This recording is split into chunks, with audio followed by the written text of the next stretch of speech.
amazing appearance. Good afternoon, everyone. Shalom.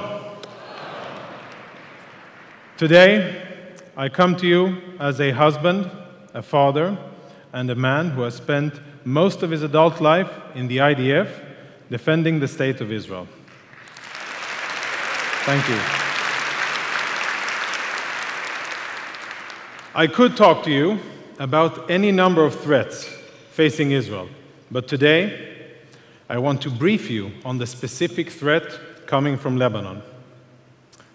The picture behind me was snapped 22 years ago, just before one of the many operations that my brothers and I from the Givati Infantry Brigade participated in.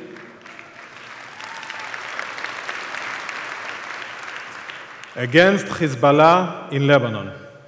I remember my commanders briefing us before embarking on these operations. I was told the following: the Hezbollah terrorists that you are about to look for will be hiding in the homes of Lebanese civilians. 17 years later, I became the first Israeli officer ever to serve in the UN peacekeeping operations. It was an honor.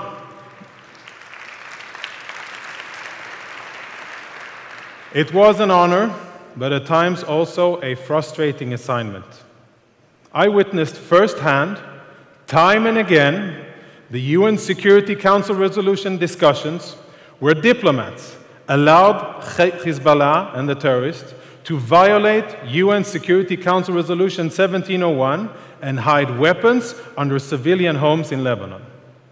Today, as the international spokesperson of the IDF, I am still fighting Hezbollah with the mission to expose to the world what they are trying to hide. A little over a year ago, we launched Operation Northern Shield, the culmination of years of intelligence gathering. The aim of the operation was to expose and destroy Hezbollah's cross-border attack tunnels dug from civilian areas in Lebanon into Israel. The intelligence, the resources, and our ability to detect these tunnels could not have happened without US-Israeli cooperation and the support of the US Congress.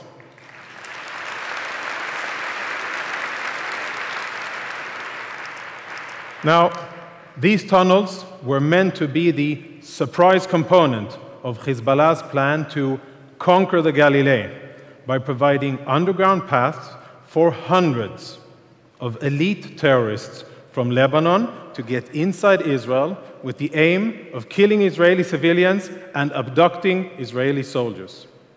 Thanks to the efforts of our soldiers, over the course of a month and a half, we exposed and destroyed 6 Hezbollah attack tunnels.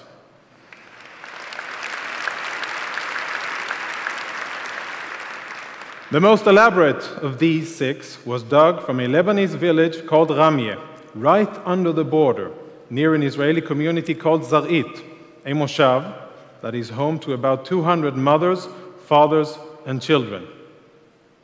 220 feet deep, a mile long, the tunnel was fully equipped with electricity, with ventilation, and communication systems.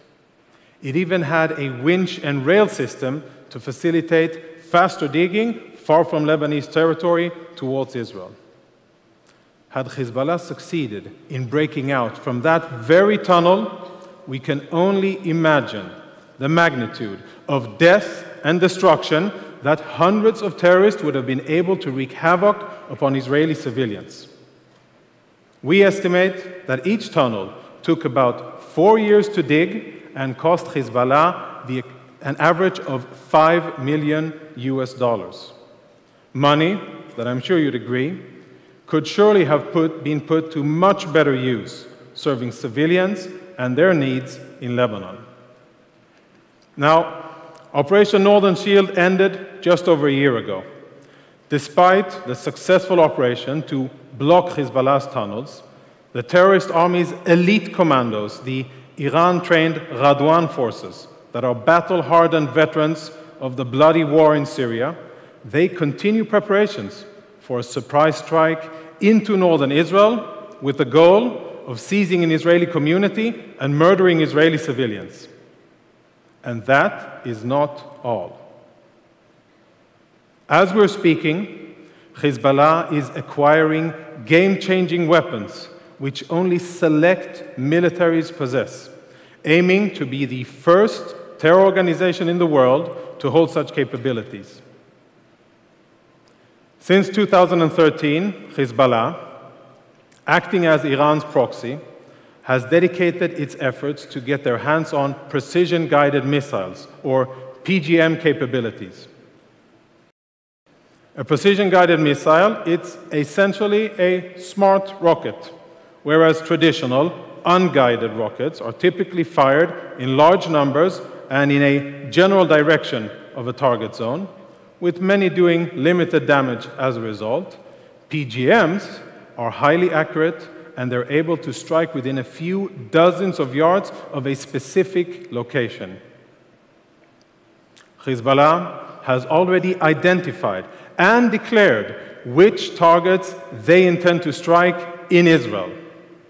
They include the port of Ashdod, the ammonium tank in the port of Haifa, the Knesset in Jerusalem, the Azrieli Towers in Tel Aviv, and the runway of the Ben Gurion Airport. Now, there's also good news. PGMs are expensive, they're hard to produce, and they're sophisticated. While Hezbollah possesses a massive arsenal of regular rockets, estimated at around 130,000, it has yet to achieve the capability to mass produce these PGMs. But they are close. For 5 years, Israel chose to work through the diplomatic and political channels. Then, in September 2018, Israel exposed 3 PGM manufacturing facilities in the heart of the Lebanese capital of Beirut, all within a mile of the Rafik Hariri International Airport. Each of these facilities was embedded in dense civilian areas, and all 3 of them putting the population of the city of Beirut in harm's way. It is now the task of the IDF to bring Hezbollah's PGM program to the attention of the world. A few months ago,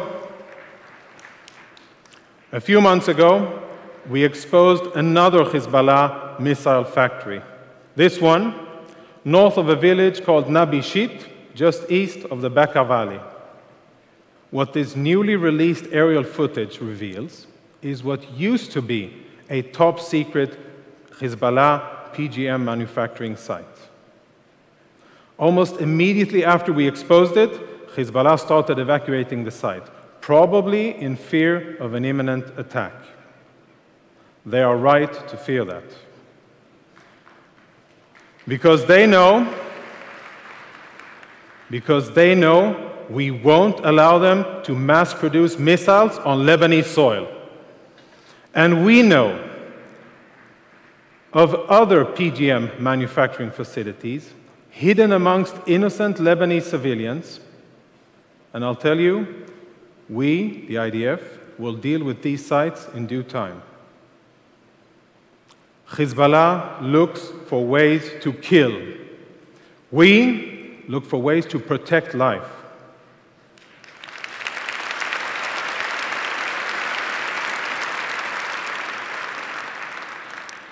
We have never sought war.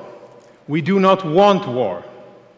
But if terrorist Hezbollah is allowed to obtain these sophisticated and lethal weapons and fire them at Israel, using Lebanese civilians as their human shields, we will have no choice but to respond. And we will respond fiercely.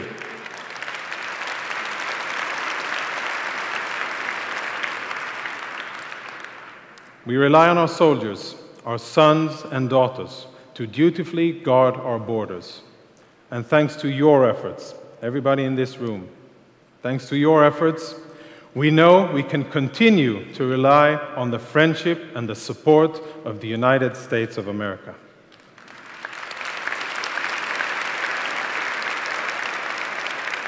And for that, and much more, I salute you.